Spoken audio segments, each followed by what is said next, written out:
Hey, hello everybody. Hope you're having a marvelous day. Another beautiful day out here in the desert. A couple of days before Turkey Day, Thanksgiving Day. I'm looking forward to it. I'll have all my grandkids and all my children over. So I'm grateful for that because before I got sober, they didn't all want a whole lot to do with me. So I'm grateful. I'm really grateful. So hey, I'm going to be talking about my favorite subject again, forgiveness. Hello, Tony. Good to see you. I know I love talking about forgiveness. And it wasn't long ago if you mentioned forgiveness, I'd give you a look from hell. I heard one too many times you need to forget, and move on from people. And all I wanted to do was tear their head off their shoulders when I heard that. I've talked about what forgiveness is quite a bit. Forget what forgiveness is not. And what forgiveness is, things such as forgiveness is for you, not for the perpetrator. It's a cessation of resentment. It's to wipe the slate clean and pardon or cancel our debt. Those are things that forgiveness is. And remember that forgiveness is always for us, not the perpetrator. It frees us from that bondage of the past and the victimhood that we lived in. I've also talked about what forgiveness is not, such as not approving or diminishing the abuse or sin. It's not denying a wrongdoing. It's not forgetting what happened to us. It's not ceasing to feel the pain. Hey, Kath. Hey, Liz. So, and there's more to both of those, of course. This is just a recap on some of the stuff I've talked about in the past. Another thing is forgiveness does not mean that the person will ever be allowed in your life again, or that you'll have to have a relationship with that person, or that you're condoning what they did to you. I used to think, well, if I forgive them, that means what they did is okay, and I'm letting them off the hook. No, that's not what it means at all. I like what Tony says there is releasing the pain of our past. Then, of course, I think I've talked in the past a little bit, why do we forgive? Why do we forgive? Well, I could go right to biblical scripture, and because God tells us to. And the Lord's Prayer, and we forgive our trespasses, and we forgive those who trespass against us. So, if we want to be forgiven, we need to be. If we want to be forgiven, we need to forgive. But so again, we forgive so we can be forgiven is one reason. So we can live in peace, and believe me, it is peaceful. And we forgive to gain control of our lives from our hurt emotions. Because holding on to those hurt emotions does nothing but hurt us over and over and over again. Because the reality is that my abuse happened a long time ago. But I continue to abuse myself by replaying those tapes over and over in my head. Of course, I had nobody to work with that told me, hey, you can quit, you can change those tapes anytime. Even today, if somebody hurts me, I have a choice to forgive them right away, or I can hold on to the resentment and be all pissed off again. But I don't choose to do that because there's a saying, you want to be right or you want to be happy. Unforgiveness is trying to be right, and I'd rather be happy than right any day. So, okay, Randy, that's easier said than done. How do we start? Glad you asked. Remember the post I posted earlier today? It's as easy as that. And I'll read it for you. Deliberately cultivate feelings of love and appreciation for people whose behavior you don't like. Deliberately cultivate feelings of love and appreciation for people whose behavior you don't like. That's from page 244 in Healing the Man Within, subchapter Redefining Forgiveness. Okay, remember this. Hurt people hurt people. Hi, Kathleen. How are you?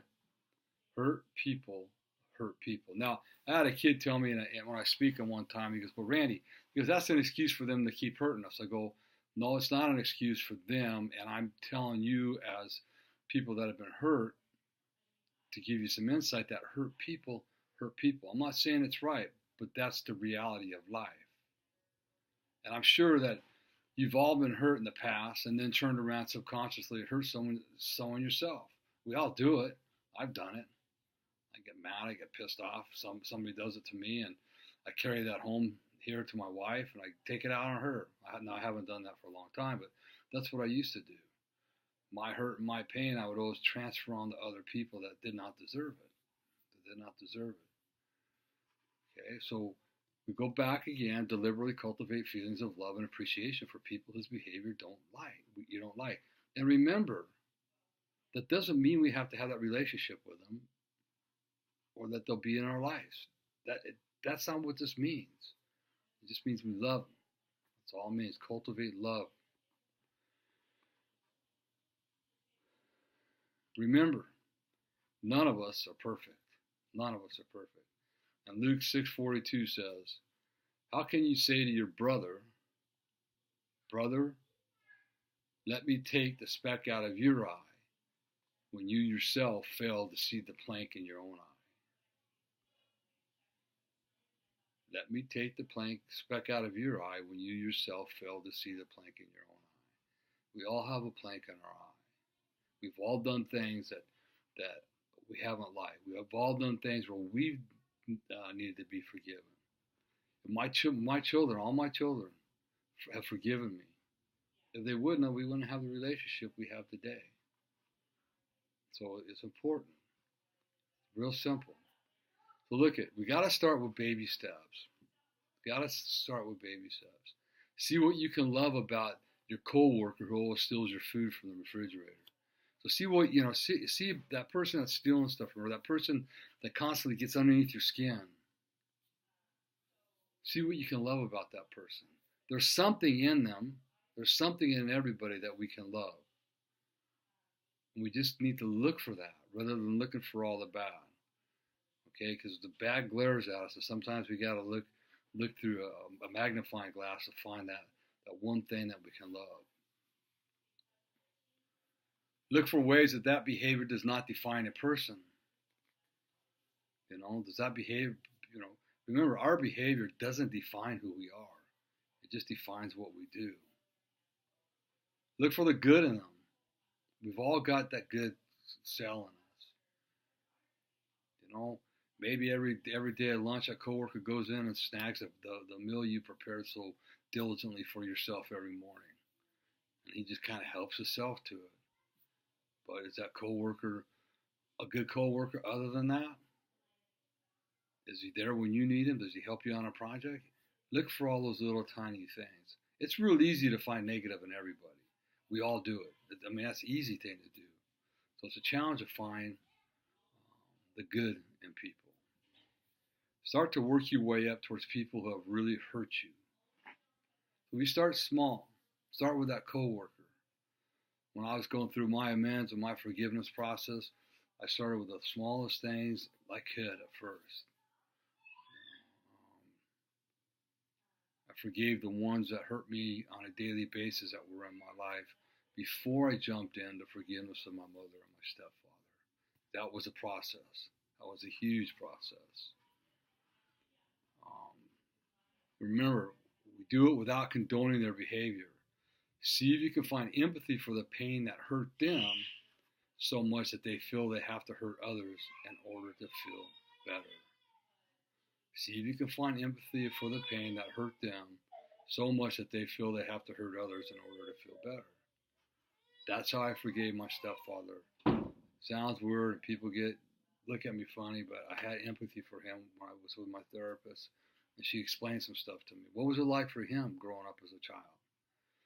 Was he beat? Was he molested?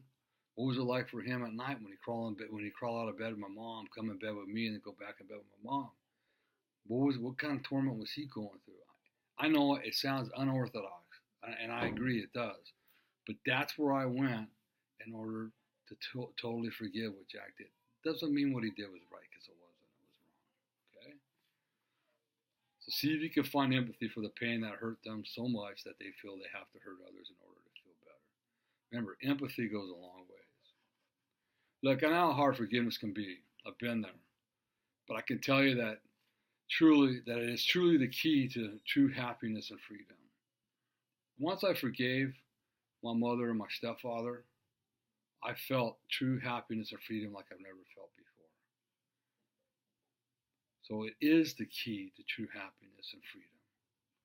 Do I still get angry at him once in a while? Yeah. Forgiveness doesn't mean I won't get angry. Forgiveness doesn't mean I'm not gonna feel the pain that I once felt before.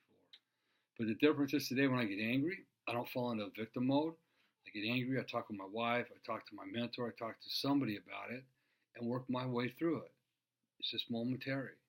And then I move on. It's completely different. Forgiveness is a process.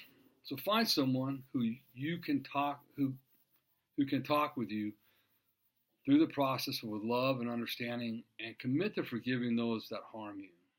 Start small and work your way up.